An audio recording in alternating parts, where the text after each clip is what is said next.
Hello and welcome to the third session of RSM in Sydney's Business and Finance Symposium webinar series. My name is Tim Goodman and I'll be your moderator for today.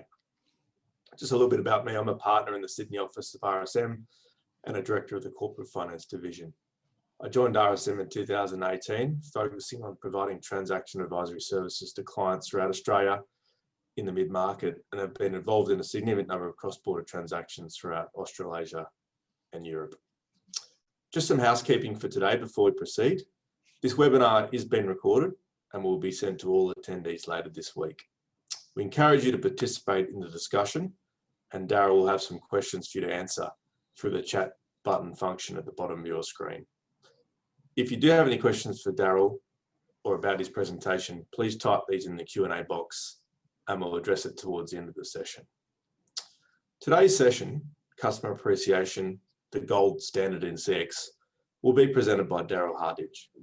Darrell is the founder and CEO of SAGUITY, a specialist company helping businesses understand what creates unshakable customer loyalty and how to replicate the behaviours that earn the trust of your market.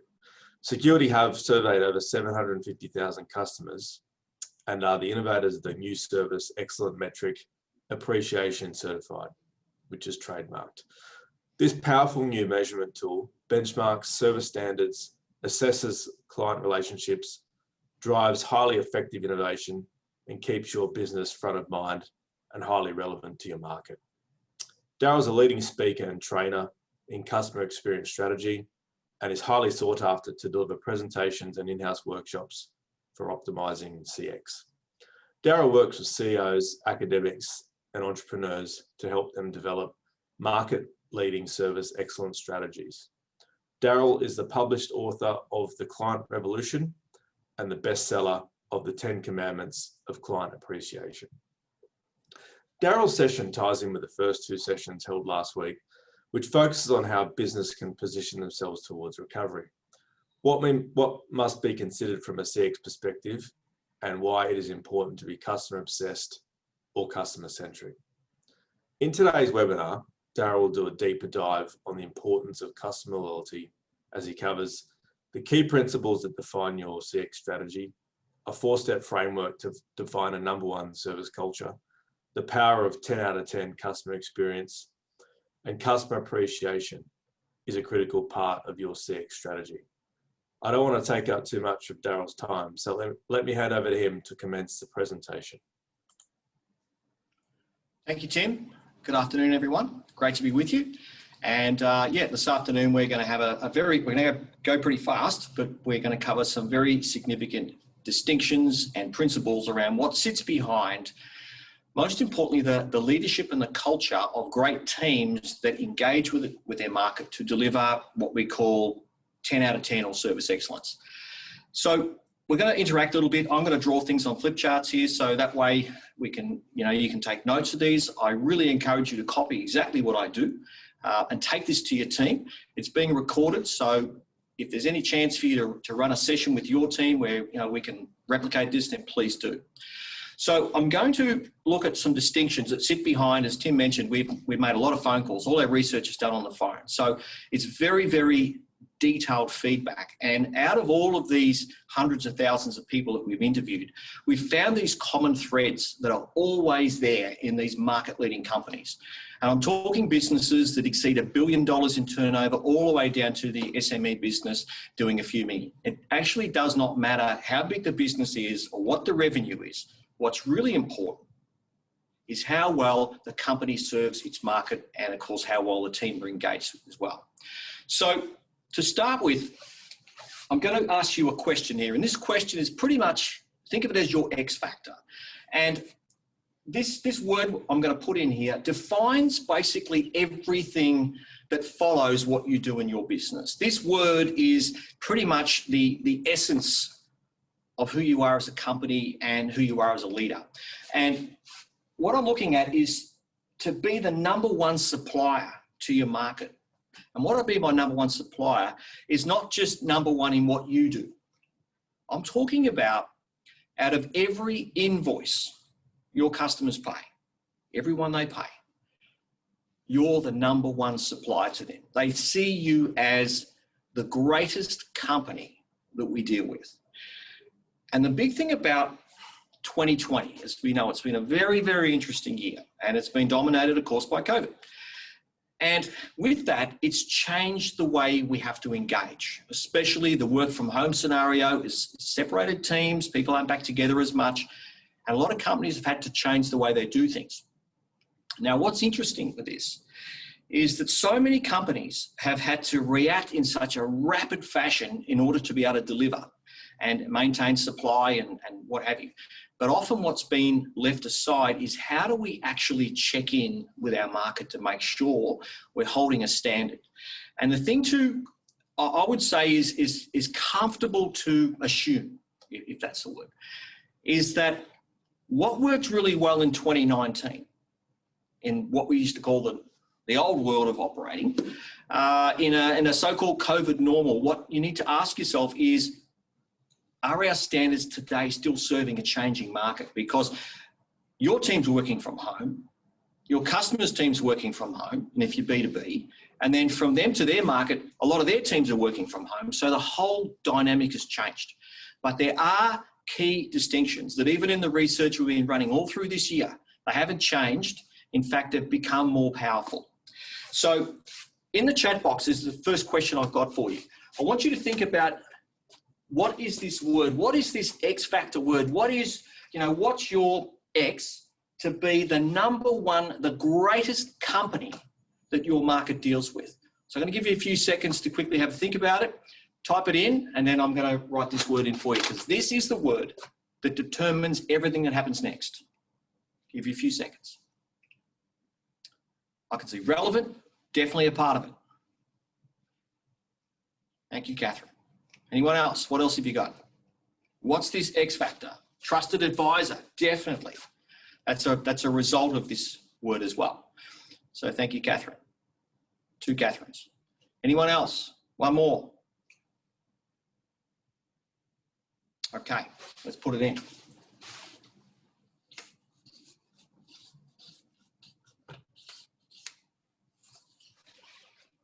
What's your intention? See, everything we do has an intention. If I'm going to be an intention of near enough's good enough, I'm not paid enough, we're not a premium brand, that's not my job. If my intention is to do just what I have to do, then we're not going to be number one. There's no chance of it. And one of the things that's very important is that most companies have the best intention to deliver a great service standard. However, in many cases, the actual process is incorrect. People are measuring satisfaction. Now, customer satisfaction is a standard where you're measuring towards the averages of others. And when we're talking about 10 out of 10 and number one, we are above that. So one of my clear intentions today is that you never regard customer satisfaction again as your objective. In fact, with our clients, customer satisfaction really is, we missed it. Because satisfaction is a price-driven economy. And when you're delivering satisfaction, you're basically giving people what they want, what they expected, what they paid for, what they've become accustomed to. But when we talk about loyalty, and when I refer to loyalty, I'm talking about unshakable loyalty. That means if someone knocks on the door, offers a cheaper price, they will not leave your business. Unshakable loyalty is above satisfaction. See, satisfaction is a head connection, but customer appreciation is a heart connection. So when we appreciate people, we care about them, we're kind, they're relevant, we love them, they're a key part of our life. When we appreciate people, it comes from here. When we're satisfied with people, it's just the stuff that we do.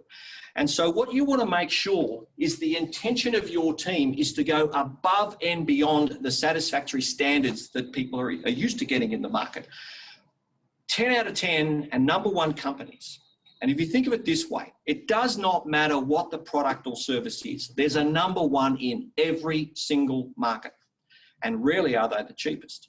So what we're looking for here is defining your intention. So when you're turning up each day and your teams and your leadership teams, and however big your company is, big or small does not matter.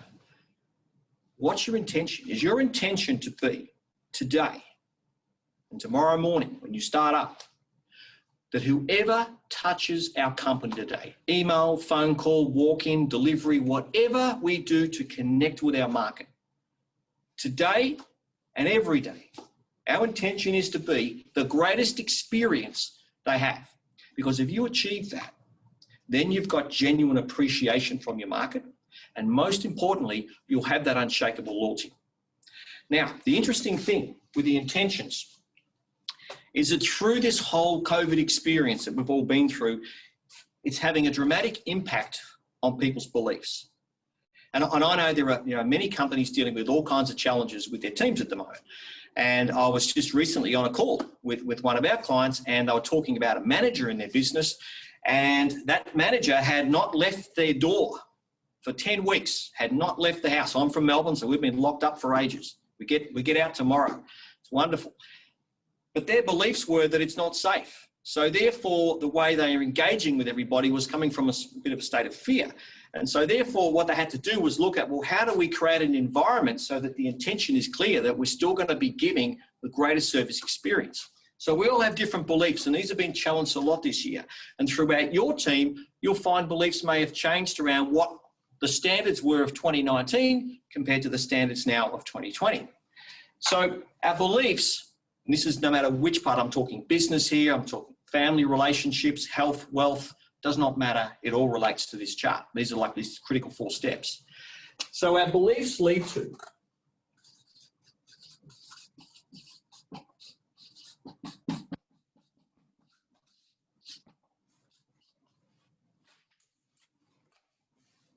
our mindset and our attitude. So if you ever deal with somebody who's got a bad attitude or a pretty poor mindset, you tend to find that their beliefs are, well, it's just a job. But when you deal with somebody, and these are the companies, if you think about it in your business or in your private life, the companies that you are unshakably loyal to, the ones that you genuinely appreciate, that are there for you as a supplier, they have a great attitude. And their beliefs are that you're critical to the success of our company. Every customer is critical. So mindset and attitude, this is a big one. And so what has been challenged this year is the mindset and attitude for people has been under a lot of stress with this whole COVID environment. Now, what happens is, what this leads to is the next stage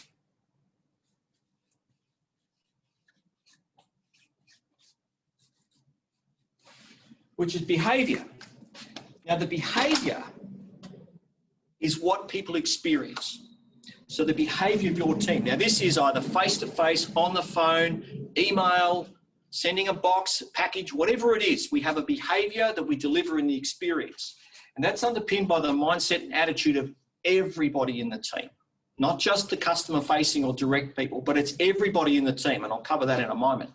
And that's underpinned, of course, by the beliefs. What are the beliefs each day? And is that intention clear that the belief is we are going to be the greatest company that anybody touches today? And when we achieve this, what happens is it always turns up in the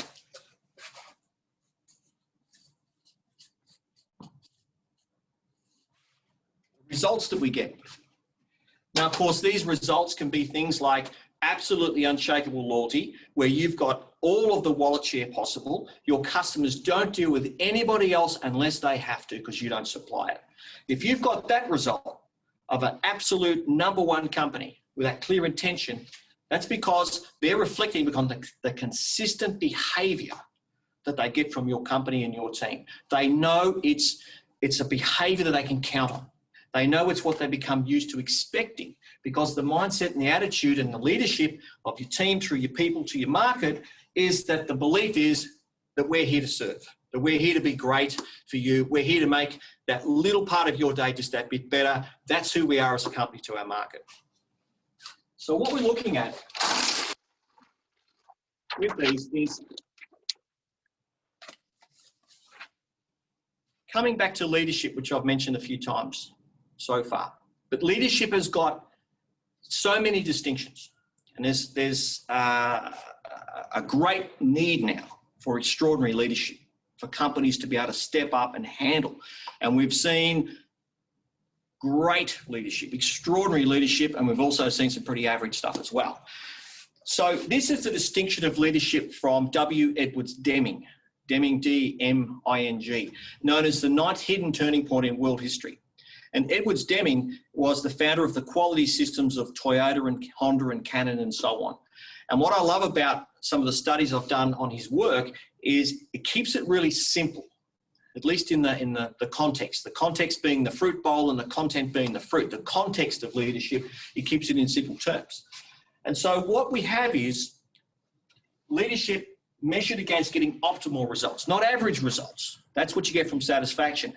But if you achieve that #1 status of authentic, genuine customer appreciation of you and your team, then you're going to have optimal results, and it's a reflection of brilliant leadership. Now, what sits in leadership, of course, is we've got a theory. Now, the theory is engineer, MBA, university, training, trade, whatever it may be. Whatever the procedures are the theories that run the task in the business. And then the experience, of course, is all the people on the team. Now, sometimes you can have people that have had 10 years of experience, but they just stop learning after the first year. Just because you've been there a long time doesn't mean you're great. It's that intention to be great. So what we're seeing at the moment, especially in some different areas of life, politics, business, what have you, we're not seeing the greatest leadership. And even though they may be following a theory, there's a lack of experience.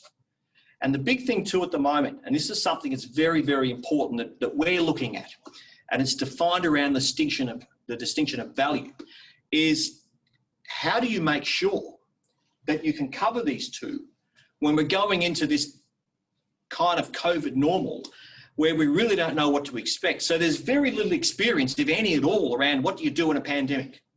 And the theories that we're following, sometimes they're out of date. So right now, powerful leadership really requires the constant review of all the theories that's running the business. This is where your accountant's so critical for your KPIs, your numbers, your profitability, cash flow, stock. It's so critical to get the theory right around financial management now. And then, of course, we're looking at the experience. And some of the things that I've done and I've said to other people is, if you're not sure, if you've got a fairly young team, especially a leadership team, find people that you know that have been in business that have now retired. So somebody maybe in their 70s, for example, at least their mid-60s. Those people were very active in employment back in the recession of the 90s. It's 30 years ago. So unless you're sort of my vintage, you didn't have a job back then, you were still at school. And so during this period, we haven't had these kind of challenges where we need leadership to really drive a business through all kinds of challenges to stay alive and thrive. So in here, there's a key that defines what excellence is from leadership perspective. And this is a word that I'm going to get you to type in the chat box. And this one is so powerful. The word starts with P, and it's not powerful.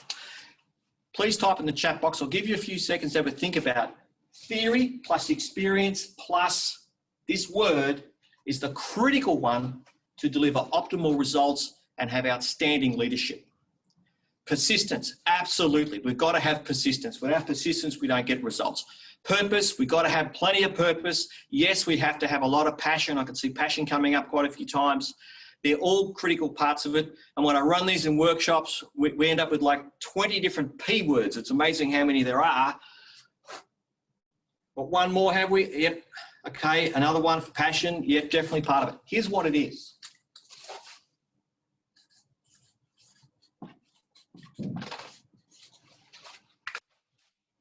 Prediction. Great leaders.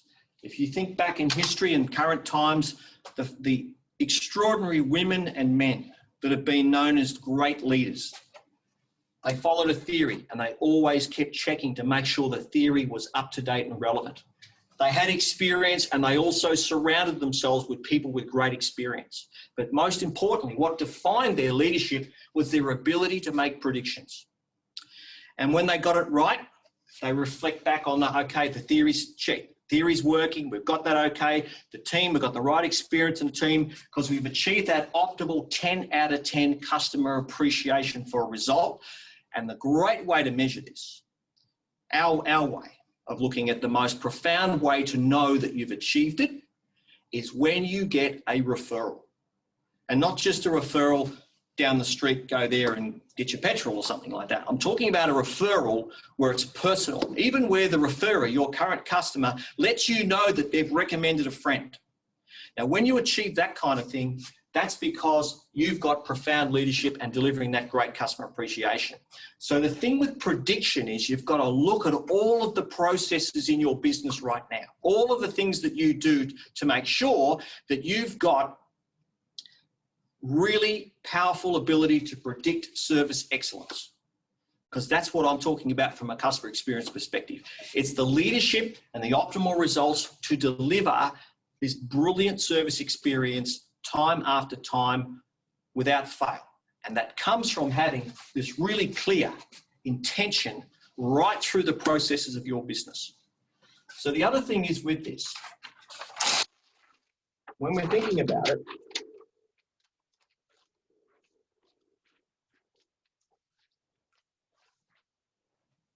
and we look at, well, how do you measure all these things to predict, right? So what we want to know is all the critical touch points in your business. Now, to do this, what we need is a thing called the way to define your customer journey. So a lot of people are aware of the customer journey mapping, customer journey processes, etc.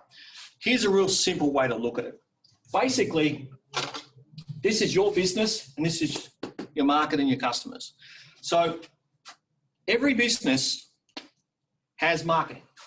That could be your website, salespeople, advertising, whatever it may be. Its role is to go out to the market and bring them into connection with you, to get in touch. And the better your marketing is, if that's a 10 out of 10 marketing strategy, then it's going to attract the right prospect. They're informed. They know exactly what to do. They've checked out your testimonials. They're ready to take the next step with you. You're not wasting time with people that aren't for you. The next critical touch point is sales. And the sales touch point is bringing your company and the market together. And then when you achieve the sale, and let's say it's a significant sale, we're not talking small transactions, we're talking major transactions, whatever it is for you.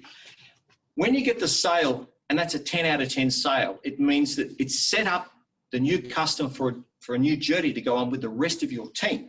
Because what we create here, when I sign with you, let's say it's a significant purchase and I'm leaving my current supplier because I'm not happy and I'm coming to you. You make me a profound promise.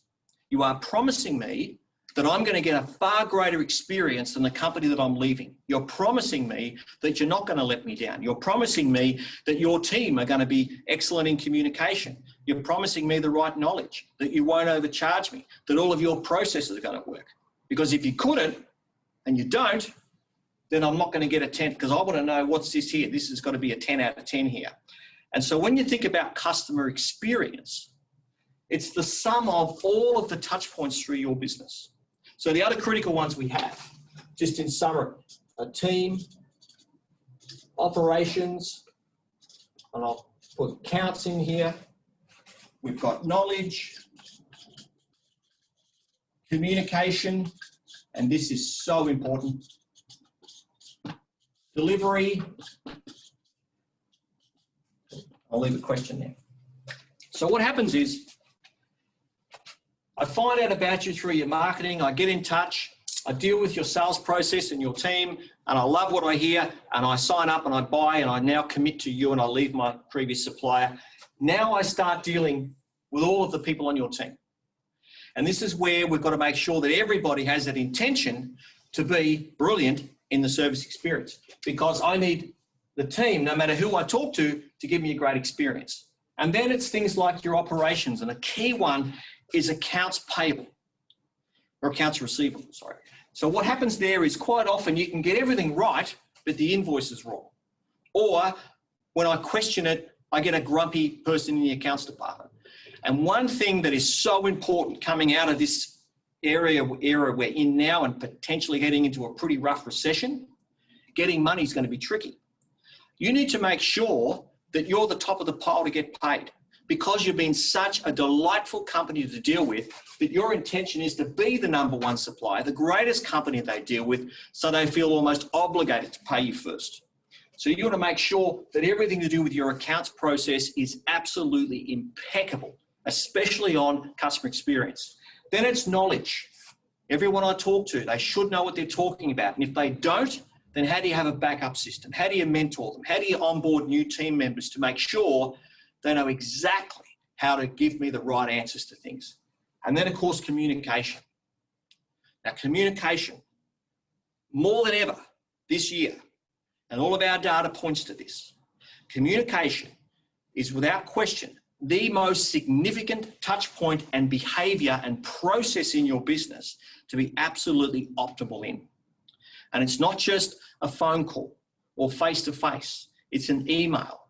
It's the message in invoicing. It's everything. Everything speaks.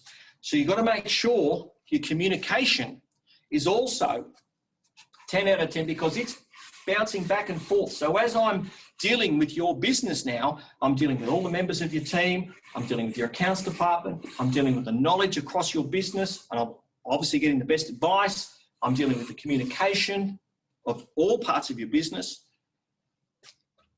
Please, with your emails. One thing that we pick up at times in our research, people that send emails that don't have a signature at the bottom, don't have a mobile phone number or contact number, especially now. The subject bar. We're all getting more emails than ever before. Make sure the subject bar is clear. So even sending an email is a 10 out of 10 process to optimize customer appreciation. And it's really, really important that you make sure that you know exactly how to do that. So then it's things like your delivery, however you deliver your process, whether it's online, face-to-face, what have you, is that a 10? And of course, there's so many others here. But what you really want to make sure of is that your customer journey is designed in an optimal fashion so that it doesn't matter which part of your business that I touch and connect with, the intention of that person is to give me the greatest experience because their beliefs, attitude, and behavior is 10 out of 10. And that's a result of you being able to predictably give me a brilliant experience because people are trained well, following a theory and process, and that's leadership. And leadership, by the way, is not limited just to the exec team. The way we look at leadership and when we run workshops with people, everybody's in leadership. Because if you look at anyone in your business, are they required to predict things? If I say to you, I'll get back to you by 2 o'clock, that's a prediction.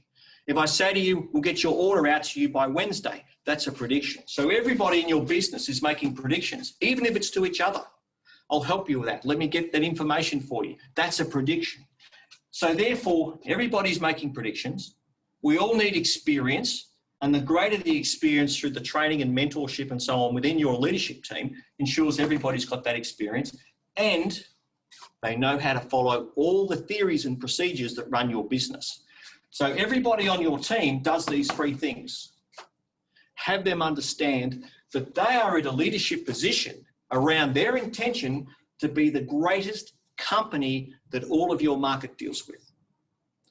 So what I want to quickly do now is I want to get Tim to bring up some data that we've got that we can share. So if we can do that, please. This is the power of 10 out of 10. So what we have here is some research data, and this is from 74,816 phone-based interviews that my team did. And you can see here, the blue is when people scored 10 out of 10 on their experience. So we asked them, how would you rate your experience of dealing with you? With 10 being absolutely excellent, 0 not. These people scored a 10. You can see the difference here because the 10 is the main one, then you got the next bar, the grey one is the 8, then you got a 7 and the red is 6 to 0. Now, 8 out of 10, which is satisfaction, where a lot of people think that's the game. This proves to you that it doesn't cut it. So what you got here is when you look at the 10 out of 10s, 91% of them give 10 out of 10, I'm coming back. Now that is unshakable loyalty. When you look at an 8 out of 10, it's only 42% of people giving 10 out of 10, I'm coming back. So what this does is it proves that if you deliver 8 out of 10 as a service experience, you're in a price trap, basically. They are shopping with you and shopping with your competitors, whereas the 10 out of 10s are virtually exclusive to you. When you look at value for money, it's profound. Value for money, 34% of people give 10 out of 10 on value for money when they score 10 on that original experience score. When you get to an 8 out of 10, it's 8%. So therefore, what it means is when you're 10 out of 10 on the service experience, they don't argue over price. But once you're at satisfaction, you've now got a price conversation. Now, what the big one here is word of mouth referrals. Those, and this isn't how likely is it you'd recommend, this is people that say, I have actually recommended this business to my friends and colleagues. So when you're a 10 out of 10 on customer experience, 64% of your market are actively referring you. Whereas satisfaction, it's 11%. So when companies sometimes talk about the state of the market, it's not necessarily the market. What it can also be is that you're not good enough to earn the loyalty of your customer base. But when you're 10 out of 10, you've got the retention, they're all coming back. You've got the referrals, and then the next part is the wallet share, greater than 80%. So this isn't just bits of it. This means you're my major supplier. And you can see 10 out of 10 on customer experience scores, 46% are greater than 80% on wallet share. That means you dominate the market. When you get down to 8 out of 10 and definitely a 7 out of 10, you're at 14% at 7 out of 10. So now what it means is 10 out of 10, they come back, they bring their friends, they pay full price, and they give you the dominant share of their market. Once you get into satisfaction, it opens it up to competition, and you've basically got to fight your way through. Next one, please. So you can see here, basically what it says. If you just get 10s and 8s, it's pretty clear. If you want to dominate your market, and what I mean by dominate it, in a fashion that you choose who you deal with, you choose your pricing, and basically you're very secure. It's got to be a 10 out of 10 service experience, or it's absolutely nothing. This is a classic case of obsessing over your customers and not over your competitors. And if you can obsess over your customers with that clear intention to be the greatest company they deal with, you're in great shape to be able to hold that unshakable loyalty. So thanks, Tim. If we can come back now, please. So just to close off here.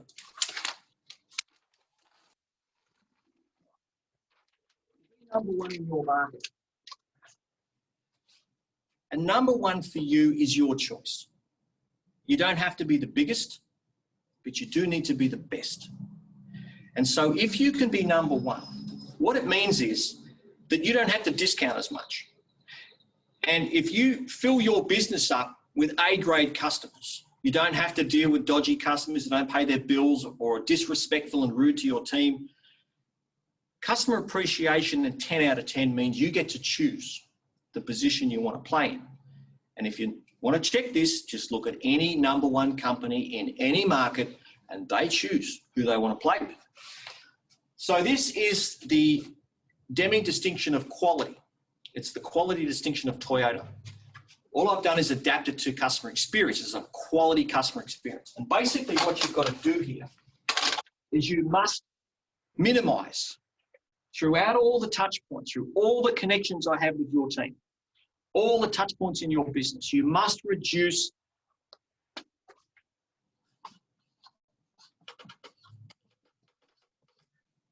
the variation to the barest possible minimum.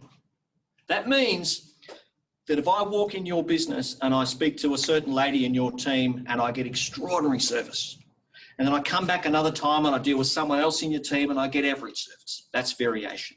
If I get my delivery and it's perfect and the invoicing is correct, and then the next time it's different again, that's variation. We're talking about this prediction that it's always exactly what I expect as a minimum.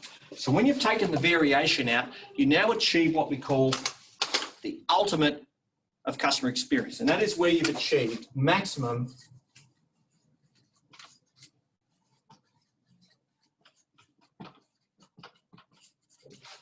Maximum customer appreciation, not satisfaction. Satisfaction's dead. It's finished. If you want to hold strong on margin, revenue, loyalty, referrals, wallet share, you can't do it with satisfaction. You can't do it with satisfaction. You have to go above and beyond your competitors in a service experience. Don't fight on price. Fight on experience. Think of it this way. Being cheap won't make you great. But being the greatest company to deal with, that will make you cheap. And so when you've done that, last thing I want to leave with is to stay number one. There's one thing that we have to always add. I'm going to ask you to jump into the chat box again.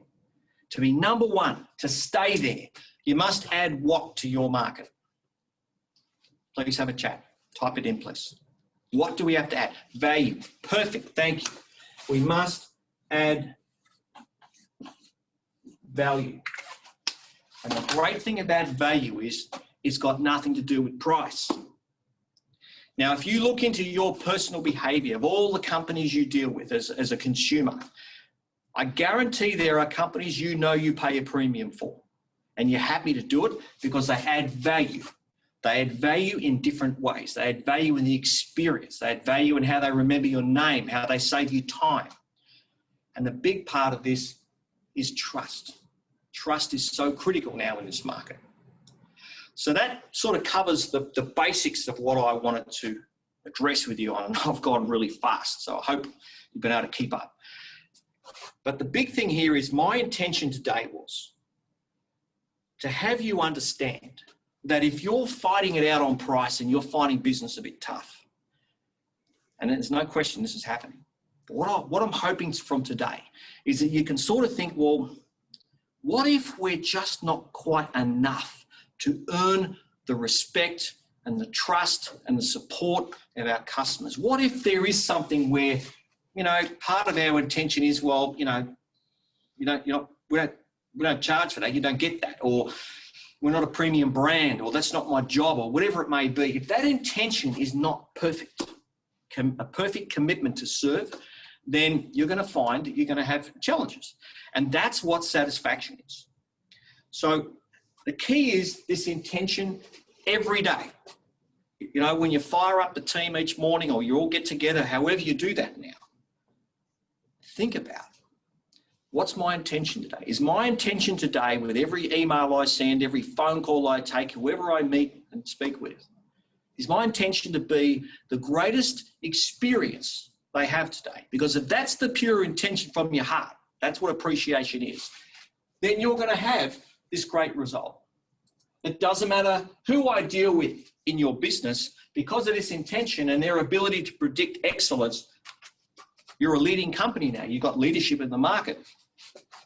Through all your touch points, every part of the business that I connect with, it's always extraordinary. Take the variation out, minimize it, and you'll maximize your appreciation, and therefore your 10 out of 10. Repeat, referral, wallet share, and value for money, meaning no discounting.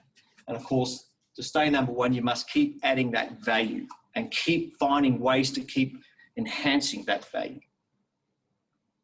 So I'll come back to you now, Tim. Thanks, Darrell. We're starting to see a few questions come through the Q&A function. So if okay with you, I might sort of raise those with you. Please, let's go. Thanks again for that very insightful presentation on customer experience. The first question is, what would be the most significant impact a team can have on client experience as a result of COVID? Trust. Definitely trust. When we're challenged and things are, it might be that I'm having a tough time. So therefore, as I'm going out as a consumer, I've got a lot of challenges going on. If you just think about our own behavior, because the way we shop is kind of similar to the way we live. And when we're in need, we think of those we can trust. So to really have this impact, just know that you can be trusted always with this accurate prediction that we will have stock, we'll be on time, we'll get back to you, we have the right answer, whatever it may be. So this predictability of greatness builds trust. So that would be my answer to that. Thanks, Darrell. Another question is, what is the most effective strategy to focus on to ensure the team has a powerful impact on their clients? Communication. And I've got another little box down here, which I didn't get to. That's where you put communication in there. And I briefly touched on. Communication it's critical to engagement. If you take communication out of your business, you'll go broke, basically. And communication is looking at the way you respond to emails, phone calls. 10 out of 10 communication is having clarity of understanding. And this is where, the theories come into the business, right? So what is an acceptable response time? So I know companies that know that if they go beyond 3 hours, it now drops the experience down. I know real estate agents that have everything they possibly can to the greatest of their intention to return phone calls or emails or anything within 60 minutes, 1 hour. And I know some that have a backup EA that follows everything through, so they do everything they possibly can to be predictable in their communication. So, that's a key to engagement. And the thing with communication is it's become so much more vital and critical because you can't in Melbourne anyway, you can't get in the car and go see people. So we've had to find new ways to communicate that delivers value to the market, and especially the clarity. The big part of our quality communication is the clarity of the communication. So, and checking in, 10 out of 10 is checking in with your customer. And just a simple thing is to say, look, just so I make sure that my communication's 10 out of 10 and you're clear, can you please repeat back to me exactly what we just said so I know we're on the same page? There's so many simple little ways you can do that. Great question. Thank you. All right, the last question that's been raised is, and it links back to one of your slides, is if prediction is the key to effective leadership, what would be the most important thing to predict? The intentions of the team. If you want to have this leadership with this prediction, give me as your customer, your loyal customer, absolute certainty that I'm going to get a clear intention from your team, no matter who I speak to, that they're going to do everything they possibly can to be of service for me, to give me the greatest experience I can, because there's no question about it. The data that I showed before, and I know RSM have got some white papers that we've written, so please grab those and have a read because we go into more detail there. But there's one thing that we are certain about from hundreds of thousands of phone calls that we've made. When you deliver this powerful intention to serve, and you do it with great prediction, you really have a different place to play in. And if anything, for 2021, just work on that, because we've all got to create these safe environments first for our team. And I've been fortunate. I haven't lost a single team member in my company. We've kept everybody. It's been hard, but we've kept everyone. How do you make sure you can do that? Because when they have that, they have this great belief that the company they're working for has this pure intention to serve and take care of its customers, and the customers will take care of the business. And that's a critical one there. Yeah, we've had one more question come through. Have you any suggestions for things we can put in place relatively quickly to start moving your business towards a customer application focus? Look, one of the first things to do, don't assume. Don't assume. And so many companies have the best intention, but they look within for the answers. So look, think about your customers. Think about the ones that you've had for years. And look, there's lots of businesses that we deal with, all of us. They've been going for 10, 20, 30 years, and they've had customers for years. So go to your most loyal customers and ask them why. Why do you choose us? What is it that we do for you? Because they will give you that market perspective coming back. And the other really critical one, and this is very important, Great question. Look within the last 6 months, who have you onboarded? Who's a new customer to your business? And find out why they chose you and how are you going? And if they love what they're getting, obviously thank them and then ask them, well, can you tell me what specifically it is about us that's better than we used to buy? What are we doing that's different to others? And then once you can capture these things, and I suggest you try and get 10 things. What are the 10 points of difference you can find, and all through the different touch points, by the way. It's not just face-to-face and that sort of thing. Then when you do that, make sure it's a part of, excuse me, I'm going circles, part of the theory. Train everybody to know what it is these things are that matter, these significant things that matter. Train everybody in the new theory. Make sure they've got the experience. Ensure they can predictably deliver it. Start there. Speak to your market, because quite often we see companies, they go within to try and find the answer. You'll never get it. Just ask them and you'll find they'll be happy to give you feedback. Thanks, Darrell. We've got another really interesting question come through as well. Do you have any suggestions as to how to provide a consistent approach regardless of which team member a customer deals with? Is this through templates for communication or common intention with the team's individual version? Look, this comes back to the theory of the communication. You know, what's important is that by nature, we all have a default to how we believe we communicate. And if you want to test this, just think about all the people you've recruited and anybody you're about to recruit. And if you ask anybody, look, to be part of our company, so Tim, to be a part of our company, it's really important you have great communication. Do you have great communication? Well, probably 100 people out of 100 will tell you yes. But as consumers, we know that's not the fact. So you've got to make sure that you test this. And the key to this, I think, is to have mentors. So who has the most experience in the business? And don't assume. Have them be a buddy system or some form of mentorship, coaching to new people in the team, and to make sure it's consistent, because you want that absolute ability to reduce any variation across the team. It's so important when you look at the best companies, just, and if you think about it from all of your clients, Tim, their perspective, all of them buy off people. So a great way to do this is to think about, who do I buy from? Who's a supplier to me that I just love? Who am I loyal to? What is it that makes them great? And one thing you can do is pick up the phone and have a chat with them and just say, look, I want to ask you some questions. I love your business. You're awesome. Can I ask you some questions? And they'll always say yes, because you're a customer. And ask them, how do they do it? And you'll learn some magic little things in there, because often it's not actually difficult. It's just these simple things that make the biggest difference. So I would always look to, who do you know first as a supplier that you buy from, and get that great, consistent, predictably, awesome experience, and go interview them if you can. And they'll be more than happy to share how they go about it, because that's leadership at its essence.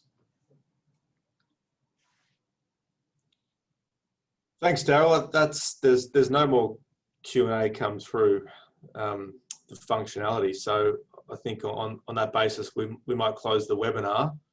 But rest assured, we'll obviously make this presentation and slides publicly available. And there's obviously a recording available as well for your reference. Mm-hmm. When you leave this webinar, we request that you answer a 1-minute feedback survey. If you can take the time out, that would be invaluable for us in terms of tailoring future events for your purposes. And then once again, thank you again, Darrell. It's been a really insightful session, and I've certainly taken away some key points, particularly for my business. Okay. And also thanks to everyone for joining today and taking the time out to be part of the RSM Business and Finance Symposium.